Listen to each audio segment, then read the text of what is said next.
Hi there and welcome to our lecture on the periodic table. This is Atoms 4 of Unit 3.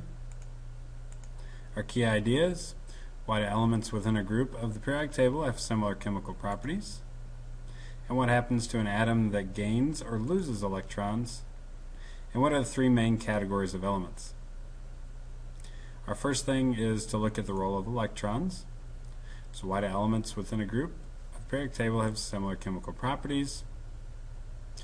And the result is of electron arrangement. So the way the elements are arranged on the periodic table is based on protons or atomic number, which with neutral atoms also happens to be the number of electrons that we have. So our next note here, valence electrons account for these similar properties. So an element's location in the periodic table is related to the electron arrangement. So for example, on the very left side of the periodic table you've got lithium and sodium that are just below hydrogen in group 1. Each one of these have one valence electron, and basically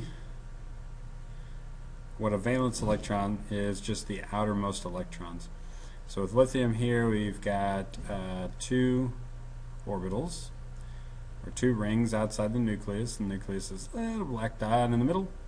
We've got two lithium for one thing, atomic number 3, it also has 3 electrons.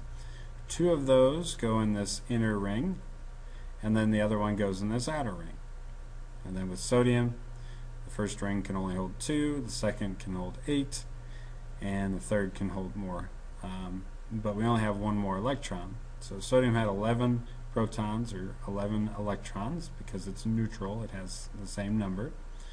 So we have 11 minus 2, there's this 9 left, and then we have 8 that'll fit in this ring. So 9 minus 8 gives us 1 left, so we have this one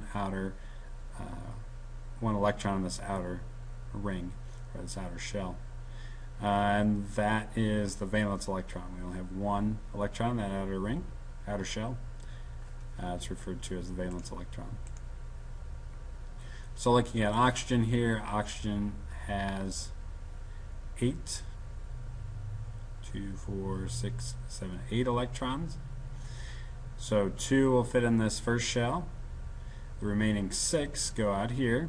They typically occur in pairs, that's why these two are shown together. And then we've got 2 lone electrons that are by themselves, but this total shell number, this total number of electrons in this outer shell is 6, and that's how many valence electron oxygen has. In a later unit we'll talk about how these two outer electrons will bond with other elements. With oxygen here, oxygen tends to gain 2 electrons because it's easier than losing these 6 when it bonds. So it'll actually get a negative charge because it'll have 2 more electrons than it has protons. So we'll talk about that later. And that's referred to as an ionic form of oxygen. With sodium here, again we have 11 electrons. 2 on the first shell, 8 on the next one. We have 1 left over, so it's on this outer shell. And what happens here, it's got 1 valence electron, and it wants to have at least 8 in the shell. It's going to find it easier to lose this 1 electron than gain 7 more to fill that shell. So sodium will actually lose an electron, have 1 less electron than it has protons, causing sodium to end up with a positive charge. And then finally we have a neon example here. Neon has 10 electrons, 2 in the first shell, 8 in the outer shell, so it has 8 valence electrons. It wants to have 8 valence electrons, so what happens is neon tends to be unreactive because it's got a stable outer shell. It's happy. It likes to have 8. So what happens when the atoms gain or lose electrons? If an atom gains or loses electrons, it no longer has an equal number of electrons and protons, because the charges do not cancel completely, the atom will have a net electric charge. It is then referred to as an ion. Group 1 elements, so that first, at the very left side of the periodic table, will form positive ions because it has a single valence electron that's easily removed. Group 17, so the second to last on the right side, will gain an electron, so they become negatively charged. They form negative ions. And they do have names. Positive ions are cations, negative ions are anions. So getting a visual here, we've got lithium, which is found in that first group.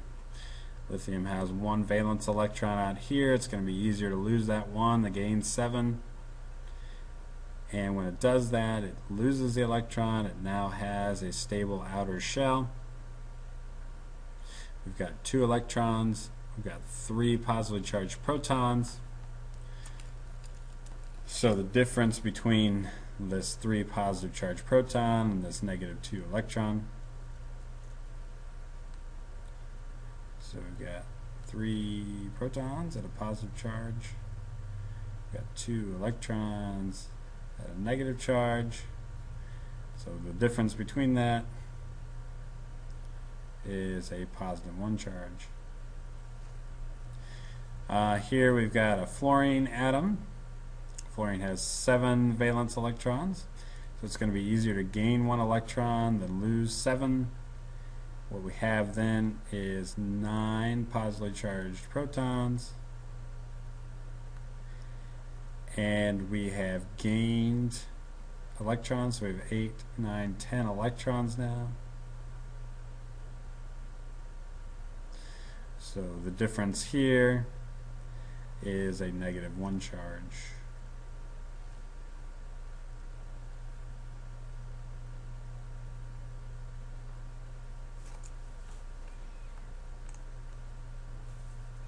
So there is a trend that occurs across the periodic table as we move across as far as how many valence electrons each of these groups have.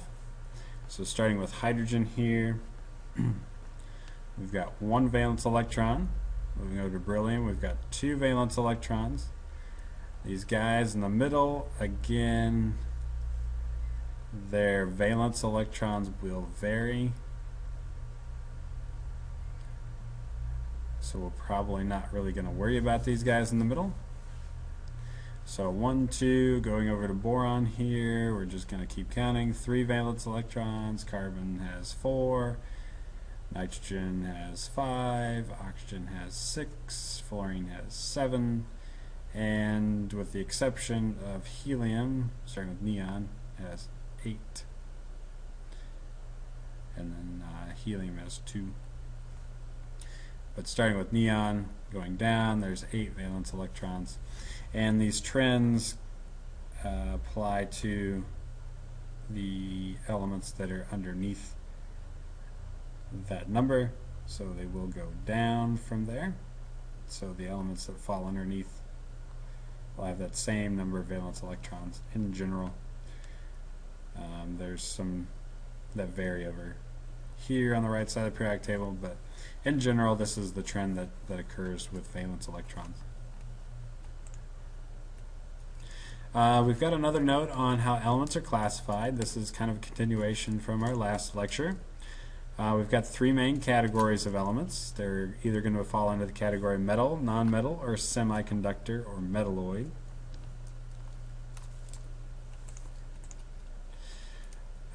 So elements in each of these categories do have some similar properties. So metals, an element that is shiny and conducts heat and electricity well, is referred to as a metal.